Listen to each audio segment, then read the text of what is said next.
এই ভিডিওতে আমরা কমেন্ট নিয়ে দেখব।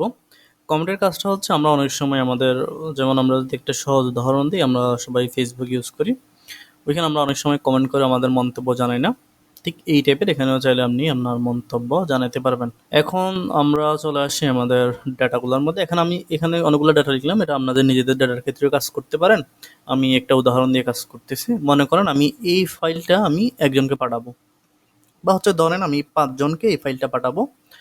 এখন আমি বলতেছি এই ফাইলে সবাই কাজ করবে না। আ একজন কাজ করবে এটাতে, আরেকজন কাজ করবে এই পার্টে, আরেকজন কাজ করবে এই পার্টে। এবং তাদেরকে বলে দিলাম এই উপরের পার্টগুলোতে যাতে কোনো টাচ না করে। ঠিক আছে? তাহলে এইভাবে আমি হচ্ছে এখানে কমেন্ট করে দিতে পারি। তাহলে আমি যখন এই ফাইলটা কাউকে পাঠাবো তখন আমি চাইলে তাকে লিখে বলে দিতে পারি যে ১০ নাম্বার পেজটায় কক্সবাজার নামে একটা প্যারা আছে, ওই প্যারাতে মাহবুব সাহেব কাজ করবেন। বান্দরবান প্যারাতে হচ্ছে জুনায়েদ সাহেব কাজ করবেন। এবং হচ্ছে ১০ নাম্বারের আগের পেজগুলো টাচ করবে না। এভাবে করে বলে দিতে পারি। এটা তেমন একটা কেয়ারফুল হবে না। এটা তাদের মনে নাও থাকতে পারে। তাহলে আমি কি করতে পারি? আমি জাস্ট এখানে কমেন্ট এড করে দিতে পারি, যে কোনো কিছু মন্তব্য করে দিতে পারি, কোনো কিছু নোট করে রেখে দিতে পারি। যেকোনো একটা টপিকসের উপর মনে করেন আমি এখন এই পড়াটাকে সিলেক্ট করব, এই পড়াটার উপরও দিতে পারি, অথবা আমি হচ্ছে এতটুকু সিলেক্ট করলাম এইটার উপরও দিতে পারি। আচ্ছা, তখন আপনাকে কি করতে হবে? যতটুকু পর্যন্ত আপনার কমেন্ট করার প্রয়োজন ততটুকু পর্যন্ত সিলেক্ট করবেন। সিলেক্ট করার পরে মানে আমি এই পুরোটা করবো, কক্সবাজারটা সিলেক্ট করলাম। করার পরে কমেন্টে চলে যাবেন। কমেন্টে চলে যাওয়ার পর এদিকে কমেন্টটা চলে আসবে, কমেন্ট করার জন্য অপশন চলে আসবে আর কি। এখানে আমার নামটা চলে আসছে, হচ্ছে আমার এটা হচ্ছে আমার কম্পিউটার থেকে করতেছি, এই জন্য এটা হচ্ছে আমার মাইক্রোসফট অ্যাকাউন্ট। আচ্ছা, এখানে ফিউ সেকেন্ড এগো লেখা উঠছে, এটা হচ্ছে আমি এখন এডিট করতেছি। কিছুক্ষণ পর চলে আসলে এখানে ২ মিনিট ৩ মিনিট দেখাবে। আচ্ছা, এখানে আমি লিখলাম হচ্ছে মাহবুব উইল এডিট হেয়ার। ঠিক আছে, দিয়ে দিলাম, কমেন্ট হয়ে গেল। এখন এদিকে চলে আসি।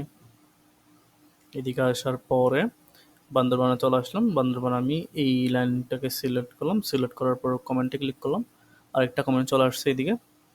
এখন এই জায়গায় লিখলাম আমি হচ্ছে জোনাইদ উইল এডিট হয়ে গেল। তারপর এখানে রিপ্লাইয়ের অপশন আছে, হচ্ছে আমি এই ফাইলটা যদি কাউকে পাঠাই সে চাইলে এখানে রিপ্লাইতে কোনো কিছু বলতে পারবে আর কি, যে আমি কাজটা করেছি। আবার এদিকে চলে আসি। এদিকে আসার পর আমি এখানে রাখলাম, বা হচ্ছে এই জায়গায় রাখতে পারি, বা হচ্ছে এই দুটো সিলেক্ট করতে পারি। সিলেক্ট করে আমি কমেন্টে চলে যাব। কমেন্টে চলে যাওয়ার পর এখানে লিখলাম নো এডিট হেয়ার। তাহলে এখানে অনেক কিছু কমেন্ট করলাম আমি। তাহলে এই কমেন্ট এখন দেখা যাচ্ছে, এদিকে কমেন্টগুলো আছে আর কি। এখন এই ফাইলটা যাকে জমা দিব সে চাইলে এখানে লিখে দিতে পারে যে এখানে এসে, এখানে যখন আসবে এদিকে কমেন্টটা দেখাবে। এদিকে এটা যদি না দেখায় আপনারা হচ্ছে রিভিউতে যাবেন। রিভিউতে যাওয়ার পরে এদিকে শো কমেন্টস যেটা আছে এইটা এইখানে শো করতেছে। এখন এইটা টিক চিহ্ন দেওয়া আছে বা হচ্ছে এটা জ্বলতেছে, এই জন্য আবার ক্লিক করি, কমেন্টগুলো চলে যাবে। কিন্তু হচ্ছে আমি যে জায়গায় কমেন্ট করছি ওই জায়গায় আমার কমেন্টের সিম্বলটা চলে আসছে, কমেন্টের যেটা চিহ্ন আছে চিহ্নটা চলে আসছে। এই যে এখানে ক্লিক করলেও আমার কমেন্টটা উঠে আসে আর কি। এখানে ক্লিক করলে কমেন্ট উঠে আসবে, ক্লোজ ক্লিক করলে চলে যাবে। অথবা আপনি যদি সব সময় কমেন্টটা দেখতে চান তাহলে আপনি এইদিকে থাকলেও এখানে রিভিউতে চলে যাবেন। রিভিউতে যাওয়ার পরে এখানে কমেন্টস নামে যেটা গ্রুপ আছে, গ্রুপের অধীনে শো কমেন্টসে ক্লিক করবেন, কমেন্টসগুলো দেখাবে। এখন মনে করেন আপনি ফাইলটা নিলেন, মনে করেন মাহবুব সাহেব ফাইলটা নিল, নেওয়ার পরে এখানে সে শো কমেন্টসে দিয়ে দেখতেছে তার কোথায় কোথায় তাকে কমেন্ট করতে বলছে। দেখার পর এখানে দেখতেছে, এখানে যখন কমেন্টের উপর যখন মাউসের পয়েন্টারটা নিয়ে যাবে তখন তাকে কোন অপশনটা সে এডিট করবে সেটা এইদিকে চলে আসে। এই যে লাল হয়ে গেছে, দেখছেন? আচ্ছা, ৩ মিনিট আগে কমেন্ট করে দিছিল এটা, এটা ৩ মিনিট আগে দিছিল। আচ্ছা, তাহলে এটা একদিন পর হলে একদিন পর দেখাবে।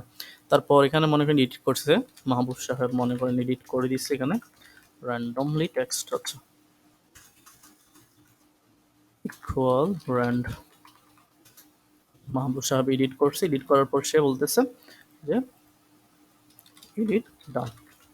যখন মাহবুব সাহেব তার কম্পিউটার থেকে লগ ইন করবে বা হচ্ছে তার কম্পিউটার থেকে এই ফাইলটা ওপেন করবে, তখন এখানে মাহবুব সাহেবের নামটা চলে আসবে। তখন এখানে রিপ্লাইটা দেখতে পারবে আর কি, বা রিজলভে দিয়ে দিতে হবে যে এই কাজটা রিজলভ হয়ে গেছে। এইখানে এই কমেন্টটা যে জন্য দিছিল ওই কমেন্টের কাজটা শেষ হয়ে গেছে, এটা এখন ডান। আপনি চাইলে আবার রিওপেন করতে পারবেন বা রিজলভ। ঠিক আছে, এটাই হলো আমাদের কমেন্টের কাজ। তারপর হচ্ছে আমরা হেডার ফুটারের কাজটা দেখব পরবর্তী ভিডিওতে।